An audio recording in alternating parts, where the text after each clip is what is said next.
99 news के इस bulletin में आपका स्वागत है और इस वक्त आपके साथ मैं हूं दीपाली श्री। सीधे बढ़ते हैं खबरों की ओर। धरतीपुत्र के नाम से मशहूर गिरिडीह के पूर्व सांसद राजकिशोर महतो के निधन के बाद जिले भर में शोक की लहर है। कई दिग्गजों का आना जारी है। अंतिम दर्शन के लिए आज सुबह उनके पार्थिव शरीर को धनबाद के चिरागोड़ा स्थित उनके आवास में रखा गया, जहाँ टुंडी विधायक मथुरा महतो, झरिया विधायक पूर्णिमा नीरज सिंह, गिरिडीह सांसद चंद्र प्रकाश चौधरी, पुरुलिया के भाजपा सांसद ज्योतिमय सिंह, आजसू अध्यक्ष सुदेश महतो समेत कई लोग उनके अंतिम दर्शन के लिए पहुंचे हैं।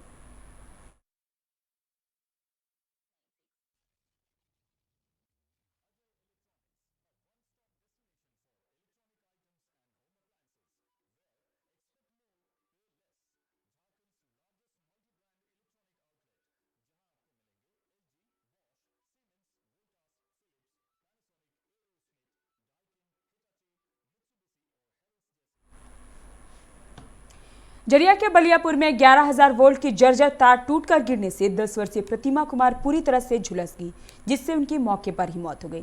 जानकारी के अनुसार खेत में धान कटनी के दौरान अपने पिता को खाना पहुंचाने के लिए गई थी और इसी दरमियान घटना घटी। खेत पहुंचते ही 11,000 वोल्ट की बिजली तार की चपेट में आने से उनकी झुलस कर मौत हो गई। वहीं स्थानीय लोगों में जर्जर तार की वजह से आक्रोश है। लोगों ने मुआवजे की मांग को लेकर घंटों सड़क जाम कर दिया है।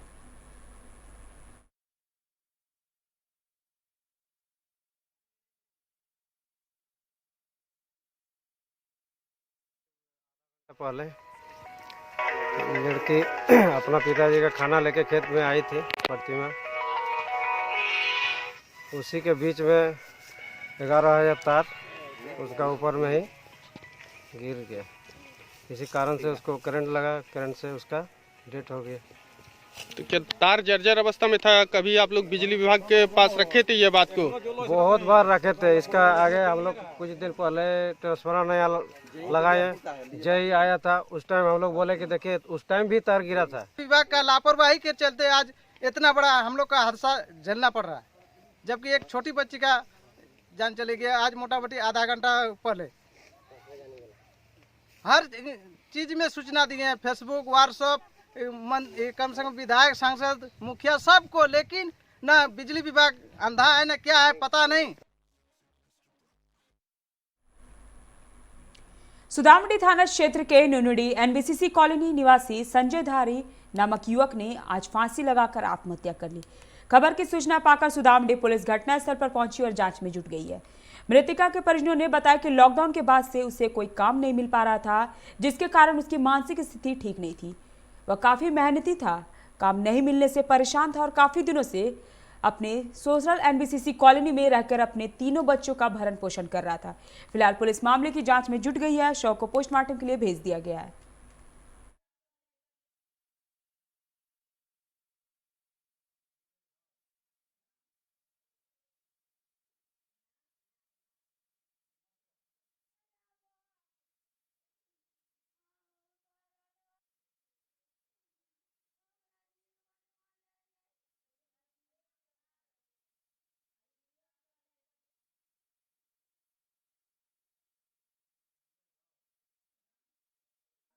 कि हम जा रहे हैं ऊपर रूम में सोने के लिए, हम सो रहा है। इतनी बात हुआ, कुछ बात नहीं है। 1.5 महीना से काम पर नहीं जा रहा है, खाना पीना कुछ नहीं कर रहा है और जे माला पता उसे कल हमको मारने के लिए बस यही अपना बात है, कुछ नहीं हुआ है। 7 बजे ही घर आया है। तो बच्चा है, कितना बच्चा है? 3 गो है। जाके काम पर भी पता।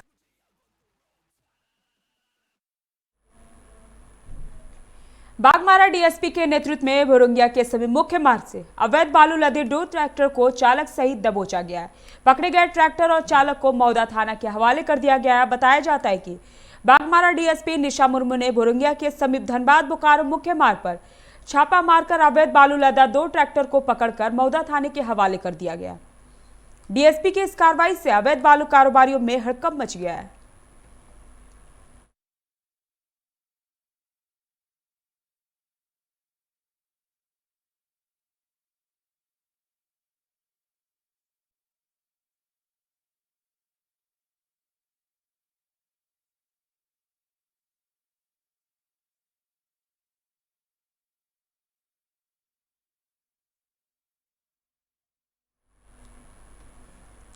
देश में बढ़ते कोरोना का संक्रमण को रोकने के उद्देश्य से निरसा में मास्क चेकिंग का अभियान चलाया गया। इस दौरान पुलिस ने लोगों को हिदायत देते हुए मास्क लगाने के लिए जागरूक किया।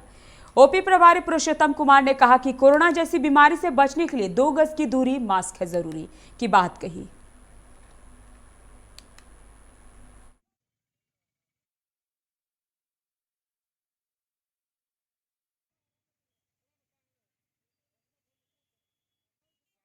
चलाया जा रहा है जिसमें मास्क पहनना और 2 गज की दूरी रखना इस महामारी में बहुत ही अति आवश्यक है। साथ ही साथ कोई भी वाहन पर बिना मास्क के नहीं सफर करेंगे। विश्व दिव्यांग दिवस पर झरिया में जागरूकता रैली निकाली गई। रैली को विधायक नीरज पूर्णिमा सिंह ने हरी झंडी दिखाकर रवाना किया। पूर्णिमा नीरज सिंह ने कहा कि जागरूकता रैली को निकालकर लोगों को जागरूक करना एक सराहनीय कदम है। ये बच्चे हमारे देश का भविष्य है, बस इन्हें जागरूक करने की जरूरत है। इस अवसर पर दिव्यांग बच्चों के बीच मिठाइयां और राशन का वितरण किया गया।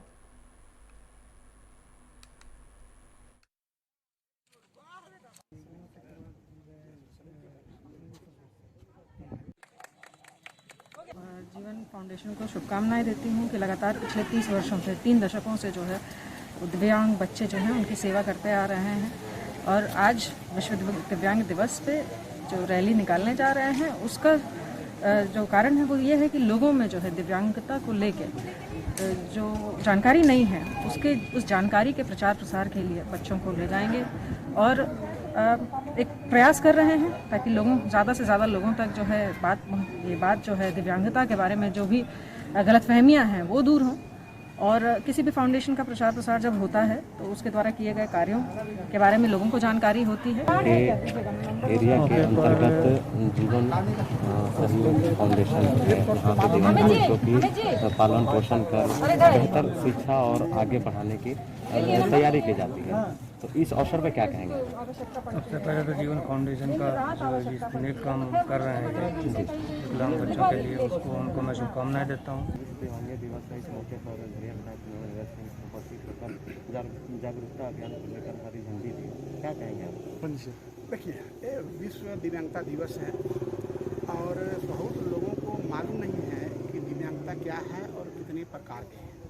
तो इसके प्रचार प्रसार के लिए इस विश्व दिव्यांगता दिवस के अवसर पर हमने जागरूकता रैली का आयोजन किया है और इस ताकि मीडिया में जाए, कवरेज जाए, लोग जाने समझें। लोगों को मालूम नहीं है कि ये किस प्रकार के जो दिव्यांगजन हैं उसमें कौन कौन दिव्यांगता कैटेगरी में आते हैं, लोगों को मालूम है। उसके गोविंदपुर प्रखंड में टाइगर फोर्स के सदस्यों और ग्रामीणों पर मुकदमा दर्ज कराने के विरोध में आज सदस्यों ने प्रेस वार्ता कर जिला प्रशासन और सरकार से घटना की उचित जांच कर दोषियों के खिलाफ कार्रवाई करने की मांग की। प्रखंड अध्यक्ष प्रेम महतो ने बताया कि अपने हक की मांग को लेकर ग्रामीण और टाइगर फोर्स शांतिपूर्ण से धरना कर रहे थे, लेकिन एसीसी प्रबंधन ने जानबूझकर टाइगर फोर्स के सदस्यों और ग्रामीणों पर झूठा मुकदमा दर्ज कर जिससे ग्रामीण घरों से भागने पर मजबूर हो जाए। साथ ही जिला प्रशासन यथाशीघ्र घटना की जांच और कार्रवाई की मांग की। ग्रामीणों द्वारा जो आंदोलन किया गया था अपना रोजगार के लिए, उस आंदोलन को प्रबंधक द्वारा कुचला गया और ऊपर से जिला प्रशासन के मंच और कुछ बिचौलियों के द्वारा वहां के स्थानीय ग्रामीण को हक अधिकार जो लेने के लिए वहां धरना पर बैठे थे, अपना मांग के लिए बैठे थे, उनके ऊपर लाठीचार्ज हुआ और आज वही लोगों के ऊपर केस भी एफआईआर भी हो गया। हम जिला प्रशासन से मांग करते हैं कि इस घटना का निष्पक्ष जांच हो और जांच होने पर जो दोषी व्यक्ति है उनके ऊपर एफआईआर हो और उन्हें जेल भेजा जाए, ना कि निर्दोष ग्रामीणों को। खबरों में आगे बढ़ने से पहले वक्त हो चला एक छोटे से ब्रेक का, मिलते हैं ब्रेक के बाद। Hey, I'm sexy Mr. Brown, a prince who's just been crowned. I can brighten up your day, 'cause I'm so sunny. Hey, I'm sexy Mr. Brown, heading out to town. You can hate me all the way, 'cause I got my honey. And that's not funny, my honey makes me sing all night.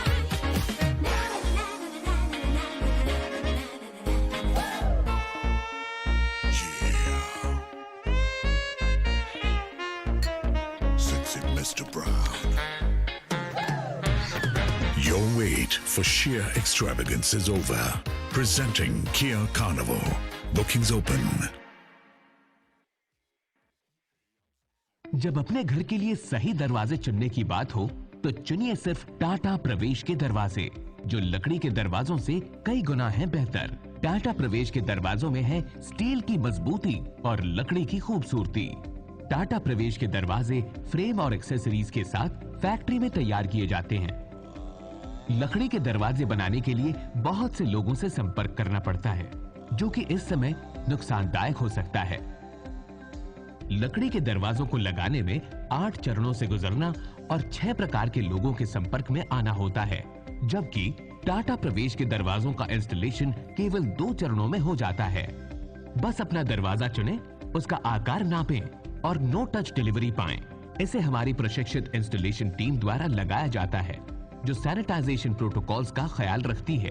Tata प्रवेश के दरवाजे लकड़ी के दरवाजों से कई गुना मजबूत होते हैं और आपके परिवार को सुरक्षित रखते हैं। स्टील के बने होने के कारण इन दरवाजों में स्वाभाविक रूप से न तो दीमक लगता है और न ही इनमें आग पकड़ने का डर होता है। टाटा प्रवेश के दरवाजे मेंटेनेंस फ्री और वेदर प्रूफ होते हैं। सामान्य लकड़ी के दरवाजों की तरह ये न तो सिकुड़ते फैलते हैं और न ही इनमें दरार आती है। लकड़ी के दरवाजों की गुणवत्ता और उनका टिकाऊपन प्रमाणित नहीं होता, जबकि टाटा प्रवेश के दरवाजे उम्दा फिनिश, कई डिजाइन के और 5 वर्षों की वारंटी के साथ आते हैं। एक बात और, लकड़ी के दरवाजों के लिए जंगलों की कटाई होती है, वहीं दूसरी ओर टाटा प्रवेश के दरवाजे पेड़ों को कटने से बचाते हैं तथा ये 100% रिसाइक्लेबल होते हैं। अब ये आप पर है कि आप अपने घर में कौन सा दरवाजा लगाना चाहते हैं। बेस्ट चुनिए, टाटा प्रवेश के दरवाजों और खिड़कियों को चुनिए।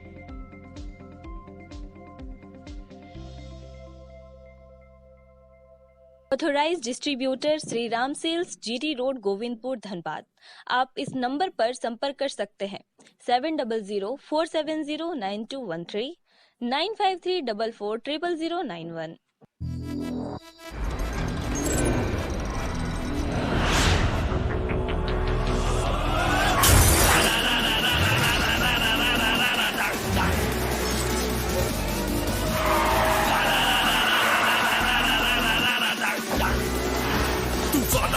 Mania flow room, I go into your song. Can you catch me? No. Can you match me? No. Make mujhe album the roads.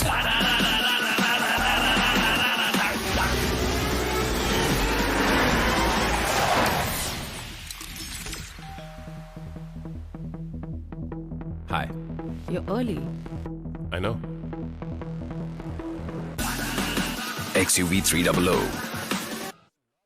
Authorised dealer Model Fuels, Dhanbad, Bokaro, Giridih. आप इस नंबर पर संपर्क कर सकते हैं 8929207235, 8929207236, 9711355896। जय टीएमटी, भरोसा अटूट एवं सुरक्षित निर्माण का।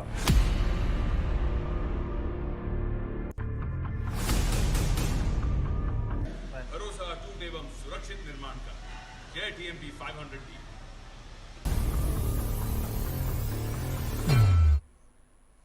ब्रेक के बाद आपका स्वागत है। रुक करते हैं अगली खबर की ओर। आसनसोल नगर निगम की ओर से खुदीराम बोस की 109वीं जयंती मनाई गई। इसे लेकर आसनसोल दक्षिण थाना के सामने स्थित खुदीराम बोस की प्रतिमा पर लोगों ने माल्यार्पण कर उन्हें नमन किया। इस मौके पर आसनसोल नगर निगम के प्रशासनिक बोर्ड के सदस्य अमरनाथ चटर्जी, रबीउल इस्लाम, कलोले राय, बीरेन अधिकारी सहित कई लोग मौजूद थे। अमरनाथ चटर्जी ने शहीद खुदीराम बोस के जीवन और कार्यों पर प्रकाश डाला।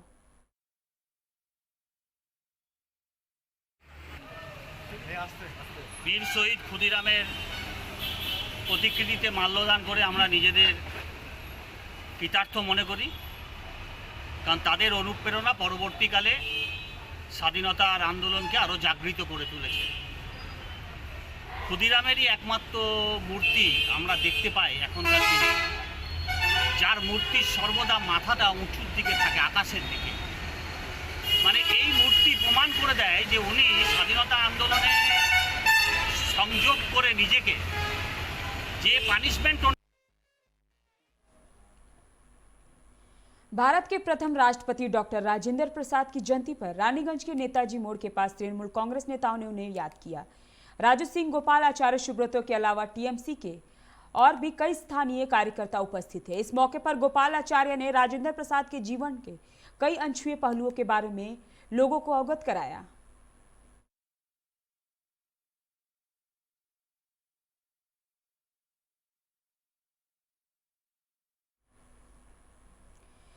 आसनसोल में मुख्यमंत्री ममता बनर्जी के निर्देश पर घर घर सरकार नामक कार्यक्रम पूरे राज्य में चलाया जा रहा है।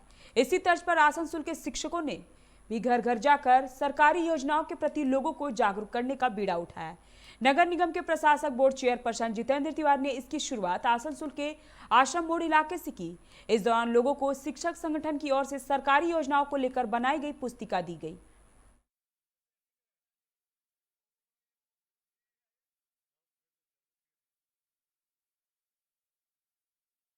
2011 সালের 2 মে আমাদের বাংলার মসনদে আসেন আমাদের মাননীয় মুখ্যমন্ত্রী মমতা ব্যানার্জি।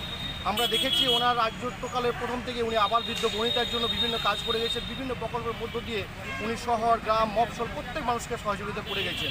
একটা মেয়ে বা একজন মা যখন সন্তান সম্ভব হয় সেই সময় থেকে শুরু করে সেই সন্তানের ममता बनर्जी सरकार, माँ माटी की मालिश की सरकार बहुत सारे गरीब लोगों के लिए बहुत सारा प्रकल्प चलाती है जो आम आदमी को उसका जानकारी नहीं होता है। तो आज हम लोग चलो मास्टर जी घर घर घूमे ये प्रोग्राम कर रहे हैं जिसमें हम लोग प्रत्येक इंसान के घर में जा रहे हैं और उनको শিক্ষকরা আসছে চলু মাস্টারমশাই বাড়ি বাড়ি এই যে প্রকল্প নিয়েছে সেটাতে ওনারা বাড়ি বাড়ি যাচ্ছে এবং সরকারের যে বিভিন্ন যে স্কিম আছে সেগুলো মানুষের সামনে তুলে ধরছেন। একটা পুস্তিকা ওনারা তৈরি করেছে, সেটাতে সব লিপিবদ্ধ করা আছে। এর ফলে মানুষ জানতে পারবে যে কী কী সরকারি স্কিম আছে, সেটা কীভাবে পাওয়া উচিত, না পেলে কী করা উচিত, সবটাই তারা প্রচার করছেন ও তাদেরকে উৎসাহ বাড়াবার জন্য আমি তাদের সঙ্গে। रानीगंज में चैम्बर ऑफ कॉमर्स विदाई समारोह का आयोजन कर रानीगंज थाने के एसआई संजय चक्रवर्ती को विदाई दी गई। इस दौरान संदीप भलोटिया ने कहा कि संजय चक्रवर्ती जब तक बतौर उसी रानीगंज थाने में थे, चैम्बर का काम हो या फिर रानीगंज के किसी आम जनता का कोई काम, संजय चक्रवर्ती सदैव मदद को तत्पर रहते थे। संजय चक्रवर्ती के रहते रानीगंज में अपराधियों पर नकेल कसी गई थी।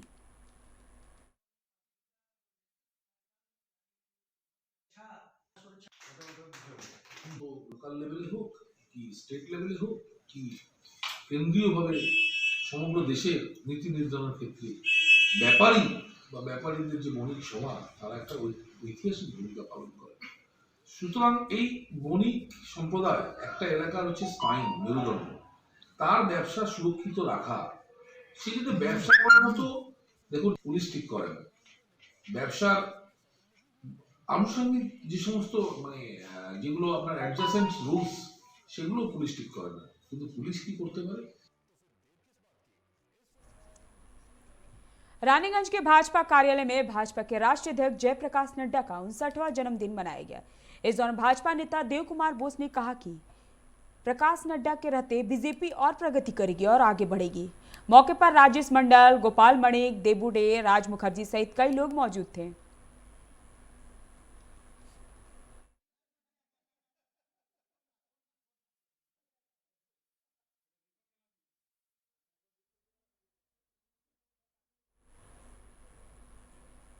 रानीगंज के रानीशहर मोड़ में भारत के प्रथम राष्ट्रपति राजेंद्र प्रसाद जी के जन्मदिन मनाए गए। यहाँ के लोगों ने उनके तस्वीर पर माल्यार्पण कर श्रद्धा सुमन अर्पित की। इस दौरान लोगों ने कहा कि राजेंद्र प्रसाद जी भारतीय स्वाधीनता आंदोलन के प्रमुख नेताओं में से एक थे। मौके पर राम कुमार सिंह, सदन कुमार सिंह, सज्जल महतो, रंगलाल शाह, भोला शंकर सिंह, जितेन पंडित सहित कई लोग मौजूद थे।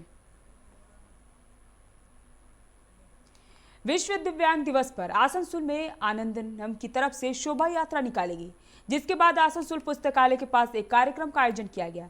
सचिव सोमनाथ बनर्जी ने कहा कि इस साल विशेष शिक्षा प्रदान करने के लिए राज्य सरकार द्वारा आनंदनम को पुरस्कृत किया गया है। मौके पर शिक्षक सहित कई लोग मौजूद थे।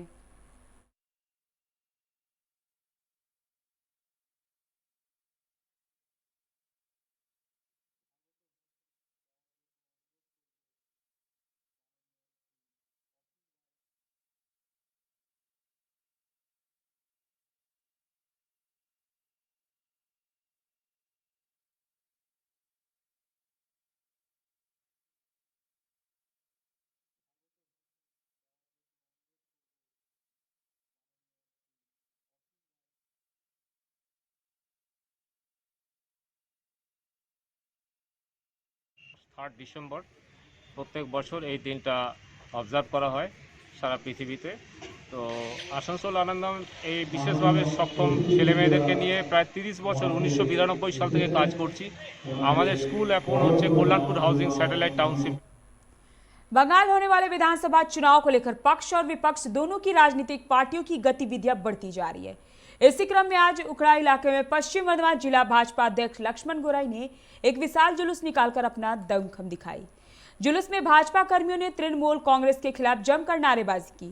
इस दौरान लखन गोराई ने भाजपा कर्मियों का उत्साहवर्धन करते हुए चुनाव की तैयारियों को कहा।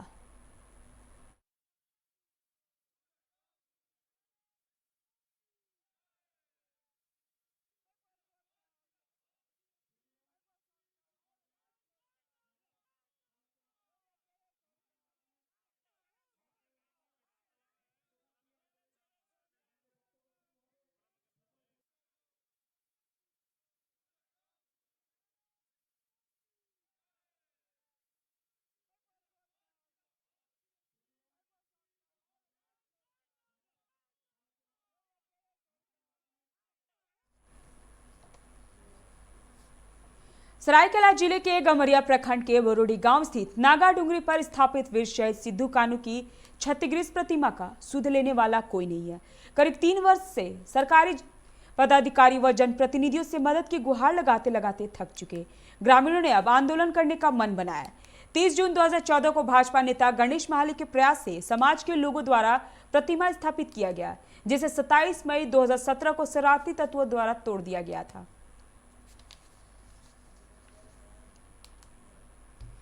भारत की जनवादी नौजवान सभा ने दिल्ली में किसानों पर हमले के खिलाफ सरकारी नीति का विरोध करते हुए रणधीर वर्मा चौक पर गुरुवार को प्रधानमंत्री मोदी का पुतला फूंका। मौके पर वक्ताओं ने कहा कि दिल्ली के जंतर मंतर में मजदूर विरोधी श्रम कानूनी कृषि बिल थोपने के खिलाफ किसान विरोध कर रहे हैं, जिसकी परवाह भाजपा नेतृत्व वाली मोदी सरकार को नहीं है। इसके विरोध में विरोध प्रदर्शन कर वह लोग पुतला फूंकने का काम कर रहे हैं ताकि केंद्र सरकार की आंखें खुल सके और किसान तथा मजदूर विरोधी बिल को वापस ले।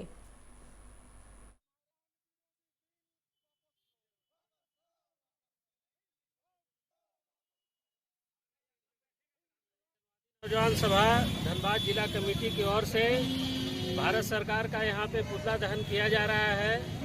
हम लोग दिल्ली के बॉर्डर पे जो हमारे देश के किसान, जो हमारे अन्नदाता वहाँ पे संघर्ष कर रहे हैं, अपने प्राणों की आहुति दे रहे हैं और ये बाहरी सरकार उनकी बातों को सुनने का काम नहीं कर रही है, बल्कि उनके ऊपर वाटर कैनन और आंसू गैस से हमले किए जा रहे हैं। भारत की जनवादी नौजवान सभा इस कृत्य की घोर निंदा करती है। राइजिंग चैरिटेबल सोसाइटी ने देश के प्रथम राष्ट्रपति देशरत्न डॉक्टर राजेंद्र प्रसाद की 136वीं जयंती गुरुवार को शहर के एलसी रोड स्थित राजेंद्र पार्क में मनाई गई, जिसमें जिले के गणमान्य लोगों ने राजेंद्र प्रसाद की आदमकद प्रतिमा पर माल्यार्पण कर उनके आदर्शों और बहुमुखी प्रतिमा को याद किया।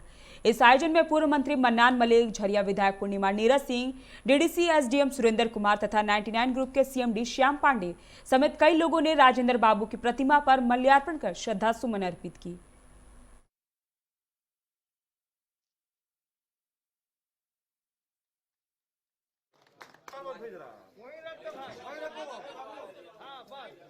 प्रसाद जी की जो है 136वीं जयंती है और सबसे अच्छी बात यह है कि एक कार्यक्रम यहाँ किया गया जहाँ इस महापुरुष को जो है सम्मान अर्पित किया गया और इस कार्यक्रम के माध्यम से आम जनता तक जो है राजेंद्र प्रसाद जी के बारे में जो है जो लोग नहीं जानते हैं उन तक भी एक बात पहुँचेगी। और राजेंद्र प्रसाद जी एक महान शिक्षाविद थे, महान ज्ञानी थे, एक बहुत ही अच्छे स्कॉलर थे। राजेंद्र प्रसाद जो हमारे प्रथम राष्ट्रपति और सबसे बड़ी बात है कि हमारे आदर्श पुरुष आज उनके जन्मदिन पे राइजिंग चैरिटेबल सोसाइटी जो राजेंद्र पार्क में उन्हें सुसज्जित कर एक माला अर्पण का एक प्रोग्राम रखी है। जो माला अर्पण हम लोग पूरे श्रद्धा से पूरे मन से अर्पण कर रहे हैं और हमारे राइजिंग चैरिटेबल सोसाइटी के सारे मेंबर्स, आज जितने भी मेंबर्स हैं सारे लोग यहाँ पे उपस्थित हैं और अपना श्रद्धा डॉक्टर राजेंद्र प्रसाद के प्रति हम लोग कर रहे हैं। क्योंकि डॉक्टर राजेंद्र प्रसाद जी के जो पार्क है यहाँ पे हम लोग प्रत्येक सेकेंड संडे, हर महीने के सेकेंड संडे को हम लोग यहाँ पे खाना भी खिलाते हैं, जिस खाने को हम लोग खुद भी खाते हैं। 350 से 400 लोग प्रत्येक second Sunday off every month जो है यहाँ पे आके खाना खाते हैं। तो विश्व दिव्यांगता दिवस पर दिव्यांग बच्चों का विद्यालय जीवन ज्योति में विविध कार्यक्रमों, हेल्थ चेकअप कैंप, व्हीलचेयर वितरण तथा पेरेंट्स मीटिंग का आयोजन किया गया। कार्यक्रम का विधिवत शुभारंभ मुख्य अतिथि पूर्व मेयर चंद्रशेखर अग्रवाल ने दीप प्रज्वलित कर किया। मौके पर राजेश प्रक्रिया, संजीव ब्योत्रा, स्कूल की प्राचार्य समेत बच्चे व उनके अभिभावक उपस्थित रहे।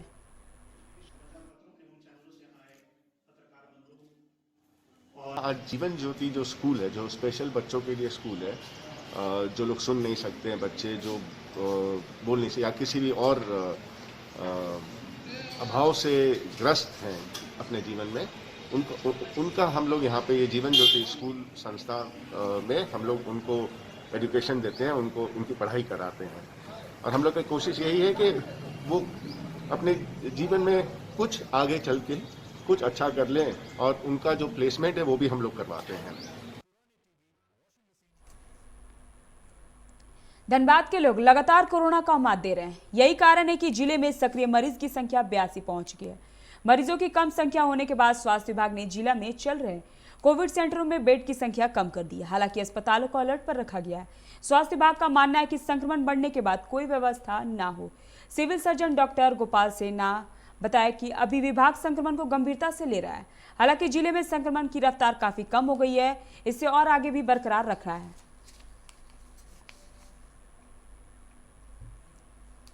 पंचायत जलापूर्ति योजना का दुर्दशा एक दशक बाद भी खत्म होने का नाम नहीं ले रहा है। वर्ष 2007 में करीब 2.5 करोड़ की लागत से बनी 1 लाख गैलन क्षमता वाली पंचायत जलापूर्ति योजना लगातार किसी न किसी कारण से बंद रहती है। 6 मार्च से लगातार जलापूर्ति बंद है। ये योजना वर्ष 2007 में वर्तमान विधायक अपर्णा सेनगुप्ता के कार्यकाल में तैयार हुई थी। संचालन उपभोक्ता समिति द्वारा किया जाना था, लेकिन उपभोक्ताओं द्वारा शुल्क नहीं देने के कारण इसकी दशा खराब हो गई। इधर पेयजल विभाग ने ट्रांसफार्मर, समरसेबुल, केबल या मोटर मरम्मत के लिए करीब 5 लाख खर्च 6 माह पूर्व किया, लेकिन प्लांट चालू होने के साथ ही मोटर में खराबी के चलते बंद हो गया। वहीं बिजली मद में भी 8 लाख बिजली विभाग का बकाया है। झारखंड हाईकोर्ट में नियुक्ति में आरक्षण देने के एकलपीठ के आदेश के खिलाफ राज्य सरकार की अपील याचिका पर सुनवाई होगी। यह मामला chief justice doctor Ravi Ranjan व जस्टिस SN प्रसाद की अदालत में सुनवाई के लिए सूचीबद्ध है।